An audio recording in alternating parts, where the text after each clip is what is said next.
My eyes flutter open. The coolness of the packed earth floor seeps through the thin woven mat beneath me, grounding me in the stillness of early dawn. The rough-spun linen of my tunic brushes against my skin as I shift, its familiar texture a quiet comfort. Soft grey light filters through the small unglazed window of this humble fisherman's home near Capernaum, illuminating dust motes that drift lazily in the beam. The distant cry of a rooster pierces the silence, and the faint scent of wood smoke weaves through the ever-present tang of the nearby sea. A profound sense of purpose stirs within me, a quiet hum beneath my waking thoughts. It's time. I sit up, my bare feet pressing into the chilled floor, steadying me. My hands, roughened by labor yet sure, smooth the folds of my tunic. Beside the mat, I reach for my simple leather sandals, their worn straps familiar under my fingers as I secure them. The room is sparse. A clay water jug sits in the corner. A few rolled nets lean against the wall, their faint smell of dried fish lingering in the air. I stand, stretching slightly, feeling the taut pull of my muscles. My gaze drifts to the window, to the unseen sea beyond. I pause, drawing a deep breath, sensing the weight of the day settling over me like a mantle. I push aside the heavy woven door curtain and step into the crisp morning air.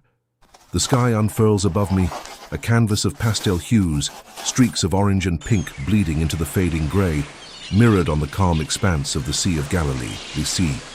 Air bites with the sharp scent of salt and damp earth, alive with the essence of the lake.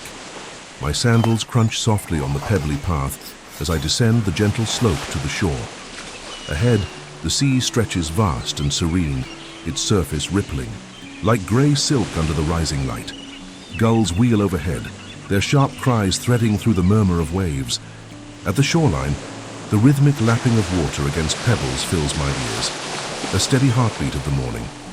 A few wooden boats dot the horizon, dark shapes against the brightening sea. Closer, I see them, Simon and Andrew, brothers bound by blood and craft. They stand waist-deep in the shallows beside their weathered boat, casting their net with fluid precision. It arcs through the air, a perfect circle, before sinking into the water with a soft splash. They haul it back, muscles straining, water streaming from the mesh in glittering cascades. Their movements are seamless, honed by years on these waves. Yet today, I see them anew, chosen. A quiet certainty guides my steps. I move along the water's edge, the damp sand cool beneath my sandals, until I'm near enough to catch their eyes. They glance up, hands pausing mid-motion, their focus shifting from the net to me. Curiosity flickering in their weathered faces. The rhythmic splashing stills abruptly as they turn, ropes dangling from their grip. I stop a few paces away, meeting Simon's steady gaze. The divine impulse within me sharpens into clarity. I lift my hand, slightly a simple gesture. Come, I say, my voice calm yet piercing the gentle waves. Follow me. Confusion clouds their expressions, then gives way to a dawning awareness tinged with uncertainty. They exchange a glance, a silent question passing between them, before their eyes return to me. I hold their gaze, letting the moment breathe. And I will make you fishers of men. The words linger in the air, carried by the breeze, as if the sea itself pauses to listen. Simple, yet heavy with promise, a new purpose, a new harvest. Simon's face betrays his struggle. The tug of the familiar, the nets, the boat, his very life, clashing with the pull of my voice, its quiet authority undeniable. His fingers twitch on the wet ropes. Andrew watches him, then me, his eyes, wide with something like wonder. Then resolve breaks through. Simon nods once, firm, and releases the net. It slips from his hands into the water with a soft plop. Andrew follows, letting his own net fall, the ripples spreading outward. They wade through the shallows, leaving the boat behind, stepping onto the shore where I wait. No more words are needed. They reach the dry sand, water dripping from their rough tunics, and fall into step beside me.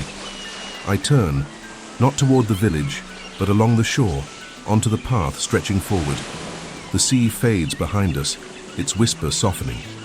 I feel their presence at my sides. Simon's solid strength, Andrew's quiet hope. The first threads of a greater design taking shape. The sun climbs higher. spilling golden light over the hills, casting our shadows long before us. Our footsteps, a line, a steady crunch on the earth, blending into one rhythm. I glance at them, Simon's jaw set with determination, Andrew's eyes alight with possibility. My heart swells, a quiet joy entwined with the gravity of what lies ahead.